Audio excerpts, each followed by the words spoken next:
안녕하세요, 꽁마입니다. 오늘은 아동복 창업 전 이것만은 꼭 알고 시작해주세요 라는 주제를 들고 왔는데요. 제가 아기를 키우며 한 번쯤 도전해봐도 좋을 아이템이라고 이야기했었는데 분명 단점도 존재하기에 이번 영상을 촬영하게 되었습니다. 긴 서론 제외하고 바로 시작해볼게요.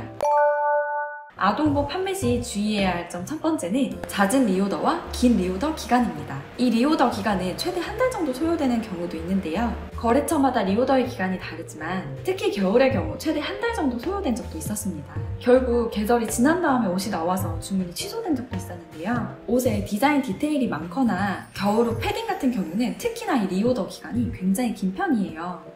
주문이 들어온 다음 저도 거래처에 주문을 넣는 1:1 오더 시스템의 아동복인 경우 저도 해당 거래처에서 물건을 받아 고객님께 물건을 보내드릴 수 있기 때문에 저 또한 발에 동동 구르는 거 말고는 해드릴 수 있는 게 없어서 이렇게 리오더가 길 경우 고객님의 컴플레인이 생길 확률이 높고 구매 만족도 또한 현저히 떨어지는 상황이 발생하기 때문에 이 점은 꼭 참고하셔서 아동복 창업을 진행해 주셔야 합니다. 리오더를 대처할 수 있는 방법 중 하나는 내가 미리 재고를 쌓아두는 방식인데 이 또한 아동복은 사이즈가 다양하기 때문에 어려울 수 있어요. 그렇기 때문에 리오더에 관한 CS는 미리미리 준비해 두신 후 아동복 주문을 받아주세요. 아동복 창업 시 주의해야 할 두 번째는 거래처마다 다른 사이즈와 다양한 사이즈에 따른 많은 CS입니다.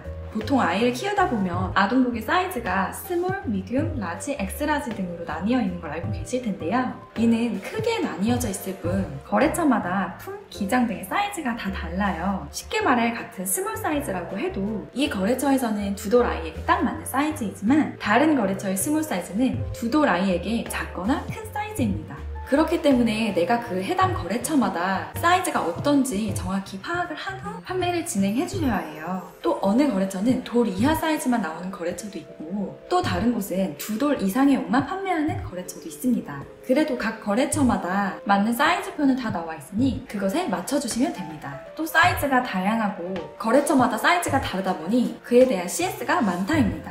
액세서리의 경우에는 딱히 정해져 있는 연령대가 다양하지는 않다 보니까 많은 CS가 있지는 않았어요. 하지만 옷의 경우 같은 연령이라도 아이들마다 신체 스펙이 다르고 또 거래처마다 사이즈가 다르다 보니 고객님들이 보통 우리 아이의 키는 몇 cm고 몸무게는 몇 kg인데 어떤 사이즈를 선택해야 할까요? 부터 크게 입히고 싶어요? 딱 맞게 입히고 싶어요? 이런 요구 사항들이 많은 편이에요. 그럼 고객님의 니즈에 따라 그에 맞게 문의 답변을 해주셔야 합니다. 만약 저처럼 거래처가 정해져 있어서 머릿속에서 각각의 거래처마다 사이즈가 딱딱 나온다면 문의 답변이 어렵지 않을 수 있지만 거래처가 다양하다면 각각의 거래처에 맞는 사이즈를 맞추고 또 고객님이 원하시는 사이즈에 맞춰 답변을 해주셔야 합니다. 여기서 문의에 대한 답변 꿀팁을 드리자면 몇 cm에 몇 kg이에요? 어떤 사이즈를 구매해야 할까요? 라고 문의를 주셨다면 고객님 딱 맞게는 어떤 사이즈 그리고 넉넉하게 입히시려면 한 사이즈 업 해주시면 된다고 답변해주시면 됩니다. 그럼 고객님들께서도 대부분 만족해주시더라고요.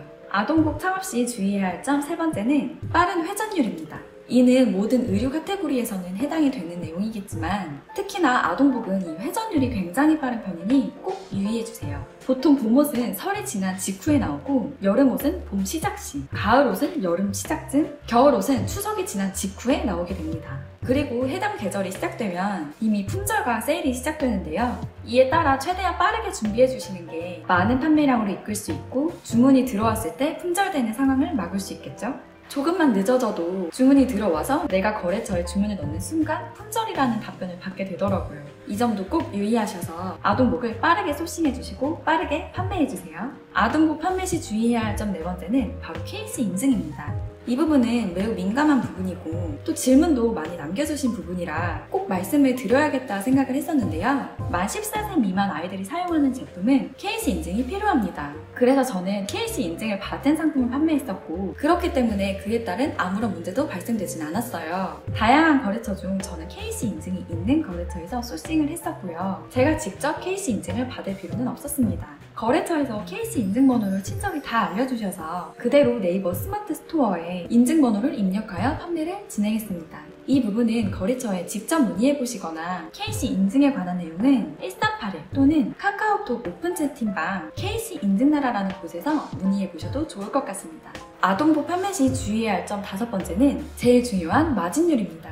아동복은 다른 카테고리에 비해 마진이 낮은 편입니다. 저 또한 의류 판매와는 결이 맞지 않고 그걸 이겨내는 것에 비해 낮은 마진율이라는 판단으로 아동복 판매를 오래 이어나가지 못했는데요. 마진이 낮은 건 우리가 처음 시작 시 재고 부담 없이 쉽게 접근할 수 있는 진입장벽이 낮은 창업이기 때문에 어쩔 수 없이 안고 가야 하는 문제라고 생각을 했었어요. 하지만 마진이 낮다고 해서 무작정 포기하고 창업을 하지 말아야 할까요? 저는 그렇게 생각하진 않습니다. 저 또한 아동복을 통해 많은 이익과 배움을 얻었으며 다만 제가 의류 쪽에는 흥미와 관심이 없고 저와 판매 방식이 맞지 않다 보니 판매를 오래 이어나가지 못했을 뿐인데요. 내가 아동복 카테고리를 선택해서 판매가 이루어지고 브랜딩에 어느 정도 성과를 본다면 그 다음 테크트리를 어떻게 타냐에 따라 성공의 크기가 정해진다고 생각합니다. 아동복을 처음엔 사입해서 시작했지만 브랜딩을 하여 제작을 한다면 마진율을 크게 올릴 수도 있고 다른 카테고리를 더 추가하여 판매한다면 더 좋은 매출로 끌어올릴 수 있는 게 사업 아닐까요? 저 또한 아동복을 판매했지만 아동복만 판매하진 않았습니다. 그리고 제가 아동복을 판매했을 때에도 제가 판매 중인 액세서리를 사은품으로 드리는 등의 경쟁력을 갖춰 판매를 진행했기 때문에 그래도 한 가지 옷 1000장 판매라는 성과를 이뤄낼 수 있었다고 생각합니다. 다만 우리의 마인드가 어떻냐에 따라 결과가 달라질 거라고 믿고 있습니다. 아동복은 의류를 좋아하시는 분들이라면 특히나 추천드리고 싶은 카테고리입니다. 알고 계시겠지만 매 시즌 정말 예쁜 옷들이 쏟아져 나오고 감각적으로 코디만 덧붙여준다면 아동복에서도 충분히 성공하실 수 있으실 거라 생각해요. 쇼핑몰에서는 마진율이 제일 중요한 만큼 다음 스텝을 어떻게 밟을 것이냐를 꼭 신중하게 생각하셔서 앞으로 나아가시길 바랄게요. 마지막으로 아동복 판매 시 주의해야 할 점 6번째는 다소 현실적인 내용인데요.